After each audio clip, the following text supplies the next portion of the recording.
So I'm going to change the discs and pads all round on this. Went to a recent track day, and basically these were Bosch pads, standard discs, and it fried them within about a lap. Massive brake judder. Never got a long pedal, which is more fluid, isn't it? But the brakes, yeah, completely inadequate for the job. So contacted MTEC, and they've got I think it's 5 different types of machining on the disc. I've gone for dimple and grooved. So your dimples are helping cool the disc or cool the brakes, that type of thing. As far as I've read, this isn't from MTEC, but as far as I know, there's less chance of disc cracking with a dimple rather than a drill through.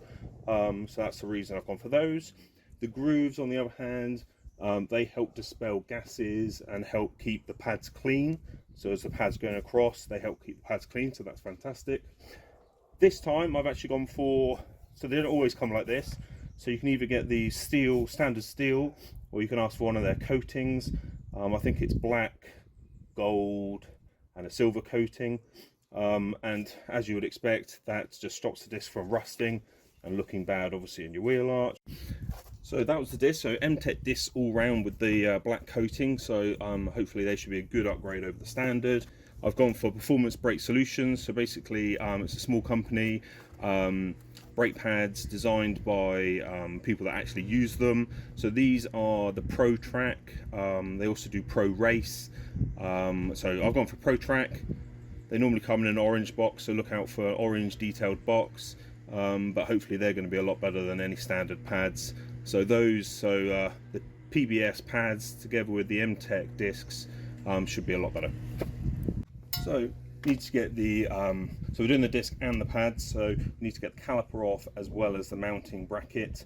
The sliding caliper is held onto the mounting bracket with M14 bolts.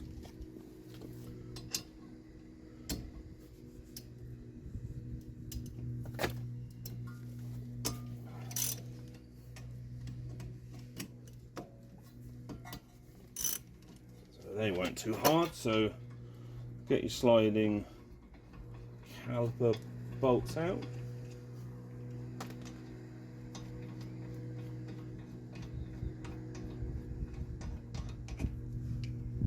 And then in theory your caliper should just slide backwards. I've had these out fairly recently and greased the back of the pads. And then you don't want to leave the caliper hanging on your hose. So get a tie wrap or something like that, and don't drop it like that. So you've got your pads.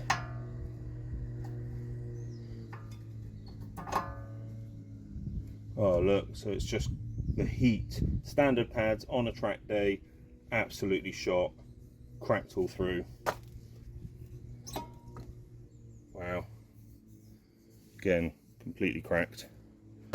So alright, and then you need to get your carrier off. I believe that most probably is a 17 mil. Yes it is.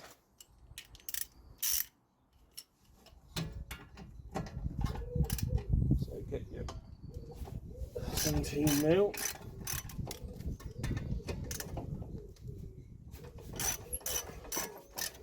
Undo those.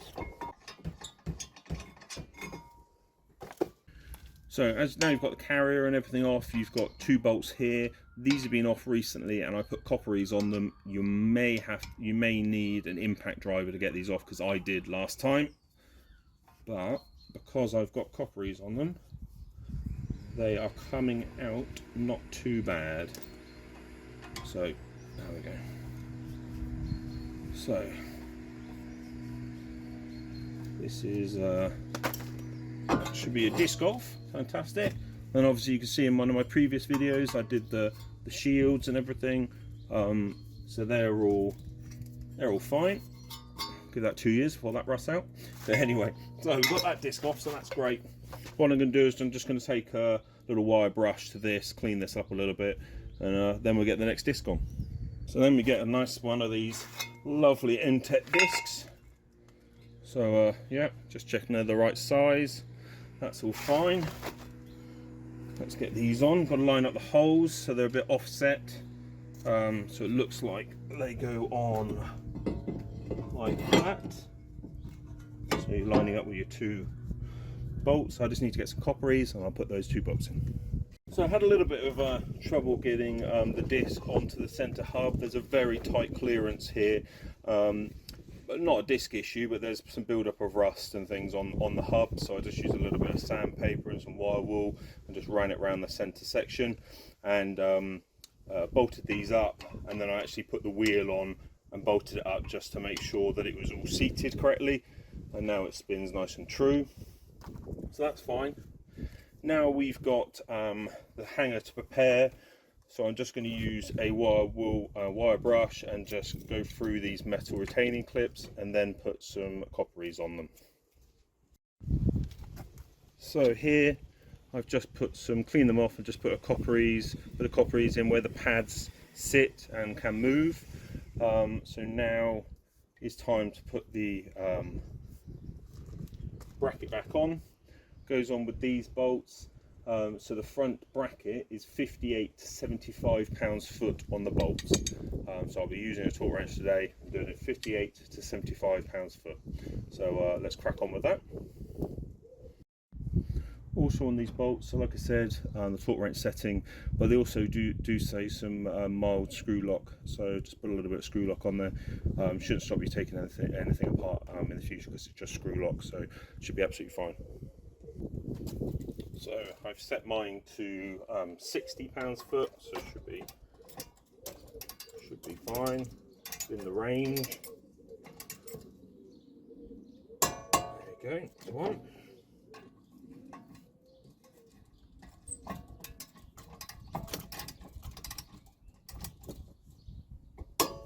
Another one. Just going to check the lower one. Yeah, that's fine. So I've slid the pads in. They went in nice and easily. I've got these backing plates were from the old pads. I just popped them on. I don't really know why. Then we need to get the caliper undone from here and put the caliper bolts through. A little bit of screw lock again, and these are 16 to 23 pounds-foot on here.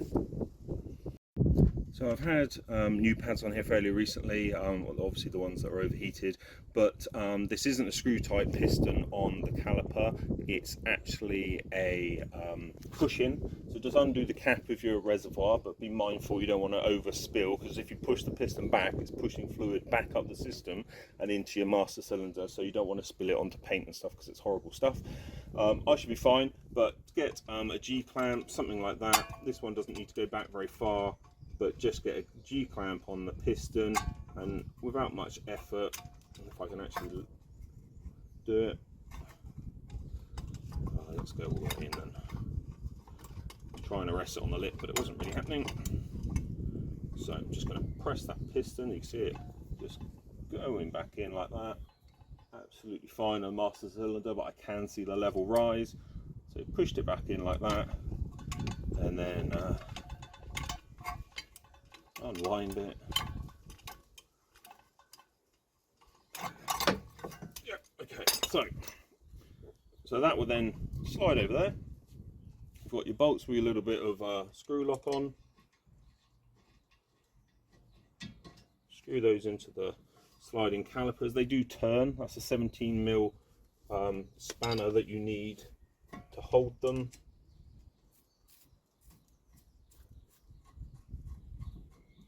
Bottom one's gone in fine.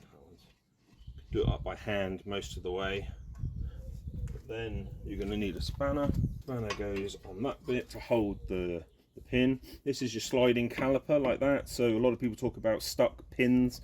I don't seem to have any issue. Sliding caliper, so that's absolutely fine. What I say, these are 16 to 23. So I've got mine set to 20, so in the middle of the range, holding that pin with a 17mm spanner, and then doing it up to click off. There we go.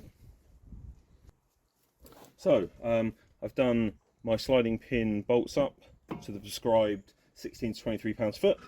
Obviously that's your sliding caliper. As soon as the fluid gets, you press down your brake pad once, it will take up the slack on the piston and it will take all that up. But that is one side done. You don't need to bleed it because all you've done is push the fluid back, so you've not done anything to the hydraulic system. So that is the front end done. So fantastic, all sorted. So just starting out looking at the back setup, so we're doing the discs and pads again here. The only real difference to the front is that you've got the handbrake mechanism that comes in here. It's this spring, so as far as I remember, you just pull that spring back off that lever. Obviously the tension will come out of it, and then you just pull that off this hub. If you're unsure about how it goes back together, take a picture of it before you ping it off, and then you know the rotation it goes back. But yeah, get that off first and then back onto the caliper and things. So on the back here, it's a smaller setup, brake setup. So actually the caliper bolts are 12s rather than 14s that are on the front. So undo that one. Looks like I need to get a spanner onto the bottom one. So grab the spanner because you've got your brake line in the way. Let's put the there we go, pull the head on there, because if you are very less likely to slip off if you put the round bit on rather than just the flats. Screw those out. Again, I'm not doing anything to the hydraulic system as far as I know. I don't need to touch it. I will at some point get some upgraded brake fluid, and I'll do a flush out with some new fluid just to put something a little bit higher grade in than what I've been running. So I need to get the caliper off.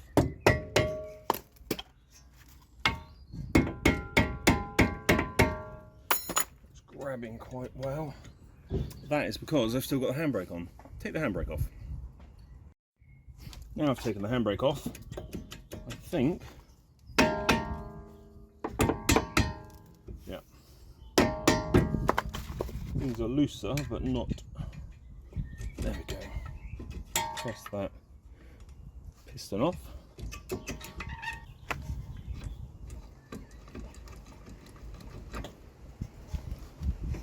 So this actually looks like a screw type piston, so that's something to be mindful of on the back end. So these brakes I've not touched since I had the car. It was only the fronts I've played around with. You can see there is some cracking through there. I don't know what make pads these were, who knows, but I'm going to swap them out. So the fronts, like I said before, and the calipers, they are a push type caliper, so you can use a G-clamp just to push it back in. Not touched the rears before, and it's actually, it looks like a screw type piston. So you can get one of these little tools with multiple different sort of settings for different cars and things on, and then put those into the grooves of the disc, and then you're literally turning the piston, screwing the piston, and that's going back in, recessing back into its house, whatever we call it, and that gives you the extra space to put brand new discs on. Hopefully that'll be enough, but that's how you do it, and you push your piston back into your caliper. Pretty easy when you've got the right tools. Now continuing on, so we've got this brake carrier to get off. On the back, the two bolts are 14 mil.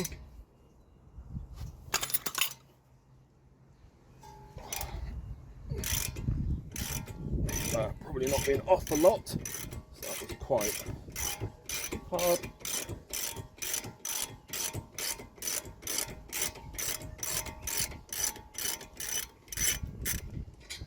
One of the bolts, and then the next one down the bottom.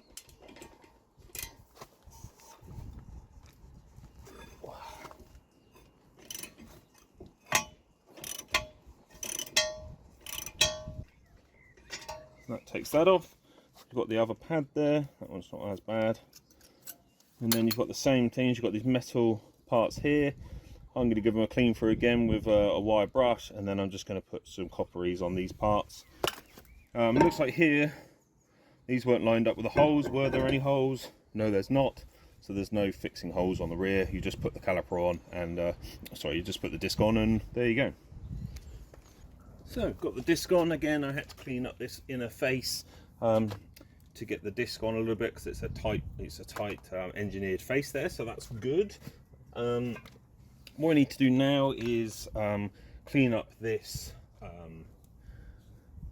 bits. So literally just gonna go through those and then copper-ease them, and then we'll be getting the bracket back onto the upright. So we're going to put the upright back on, the bracket back on. It does say a little bit of screw lock.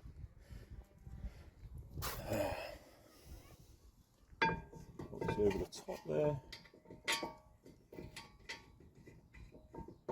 Obviously start screwing in by hand, that'd be fine. Get both bolts in.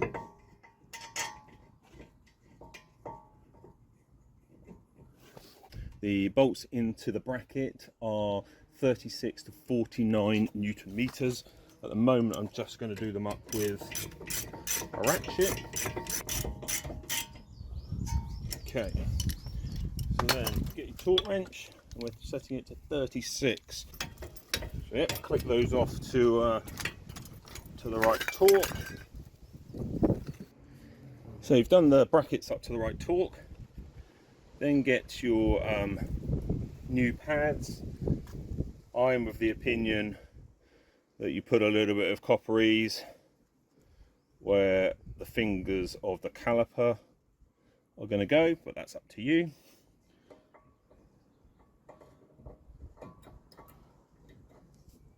For my next trick, I'm going to be able to fit them. There we go. There we go.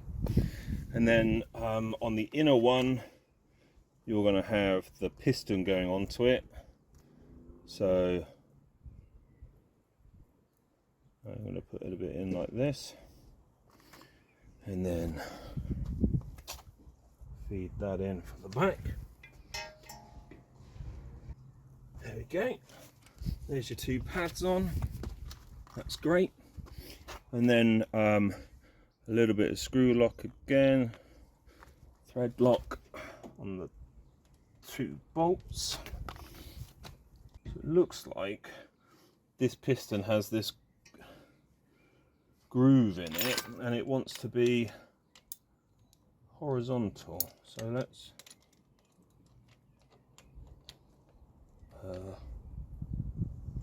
like that, and then that should line up with that pin. I think that was going to be an issue. Screw your bolts in. So these bolts are 15 to 18 Newton meters.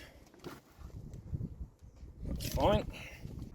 There really isn't much torque on those at all. Now we just got to put the handbrake spring on, just pull that back onto its lever, and that is the back end done as well. So great MTEC discs, PBS pads. This is what I'm going to be trying out. Got to be a big improvement on what was there before. And then in a later video, I'm going to upgrade the fluid. So I'm going to put some higher spec fluid in there, and we'll flush that through and get that sorted. But that's your front and back brakes done.